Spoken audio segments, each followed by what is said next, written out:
نظمت كلية الحقوق والعلوم السياسية بجامعة حاسبة بن بوعلي بشلف أياما بيداغوجية ممثلة أو تمثلت في محاكاة لمسرح الجريمة، وكذا القيام بمحاكمة افتراضية. هذا النشاط دام ليومين ختاما للسنة الجامعية وتجسيدا للمعارف المحصل عليها طوال السنة الجامعية. وقع القضية بعد ما شفناها بليلة يوم أمس حول المسرح الجريمة، تتمثل في وجود جثة ملقاة أمام إحدى بنايات الكلية بعد تدخل الضبطية القضائية وغير ذلك برفع الأدلة والآثار في مسرح الجريمة. وبعد التحريات يتم اكتشاف أنه تم إلقاء هذا الضحية من الطابق العلوي للبناية. وبعد التحريات يتم اكتشاف أنه قبل وقوع الحادثة كان في صعود مع زميله إلى الطابق الأخير.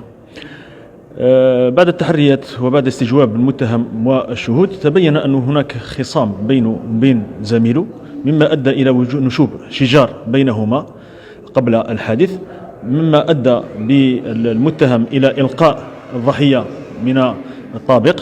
وبعد المقاومة التي أبداها الضحية قام المتهم بخنق الضحية ومحاولة رميه، إلا أن الضحية مواصلة للمقاومة والتشبث بالحياة قام بخدشه ووضع آثار على اليدين، مما أدى إلى وجود دليل على هناك مقاومة من قبل الضحية.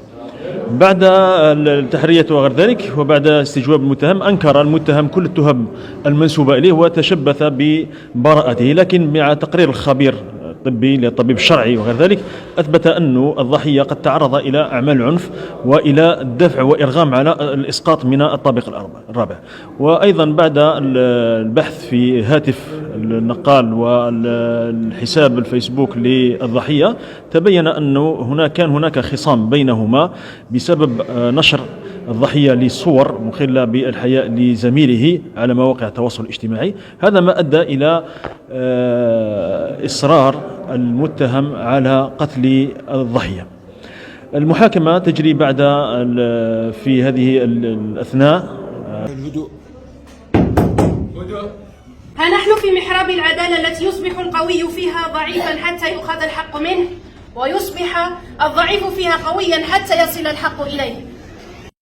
دون عناصر الأمن أقوال الشاهد المدعو رفيق مخاطي الذي صارح أنه شاهد الضحية القطشاوي محمد أمين مع بعض يصعدان سلم طابق الكلية ولهذه الأسباب ولأجلها نلتمس من عدالة المحكمة الموقرة إسناد التهمة إلى المتهم الماثل أمام العدالة. وإلى جانب ذلك نتأسس كطرف مدني طبقا للمادة 266 قانون الإجراءات الجزائية الاطلاع على قرار الاتهام، الاطلاع على محاضر ضبطية والشرطة العلمية والطبيب الشرعي، وسماع أقوال المتهم والشهود، وسماع دفاع الطرف المدني ودفاع المتهم. وبعد المداولات حكمت المحكمة الجنائية الابتدائية حضوريا علنيا وجاهيا على المتهم شريف محمد أمين بسجن 15 سنة نافذة ومبلغ 100 مليون سنتيم. كما لك شريف محمد أمين 10 أيام للطعن بالاستئناف أمام محكمة الجنائية الاستئنافية. امالي كبير في العداله الجزائريه ويا ربي يخرج بريء. ما نقدرش وليدي ماهوش هذا صوالح، نعرفو مليح ماهوش هذا صوالح، مظالمينه متهمينه. حاولنا تشكيل محكمة الجنايات المكونة من هيئة محلفين بطبيعة الحال وقاضيين مستشارين وقاضي رئيس الجلسة. دون عناصر الأمن أقوال الشاهد المدعو رفيق مخاطي الذي صارح أنه شاهد الضحية القطشاوي محمد أمين مع بعض يصعدان. حكم على المتهم الشاوي محمد أمين ب 15 سنة سجن نافذة ودفع مبلغ 15,000 دينار جزائري كتعويض مع المصاريف القضائية. وبعد المداولات تطرقنا إلى الدعوة المدنية وتم الحكم على المتهم الشاوي محمد أمين بغرامة 500 مليون سنتيم. وبعد رد دفاع الضحية دفاع المتهم تقرر تخفيض الغرامه لغايه 100 مليون سنتيم. الاتهام تاعي الضبطيه تهمتني بجريمه قتل عمدي مع سبق إسراء والترصد، والحمد لله الثقه تاعنا دائما تكون في العداله الموقره، والحمد لله كانت عندي ظروف تخفيف حكموا لي 15 سنه و100 مليون 100 مليون تعويض. دور أم المتهم اللي هو الشاوي محمد أمين كانت بالنسبة لي تجربة جميلة، تعرفت عليها واكتسبت. السلام عليكم، الطالبة عميرية فاطمة خلود.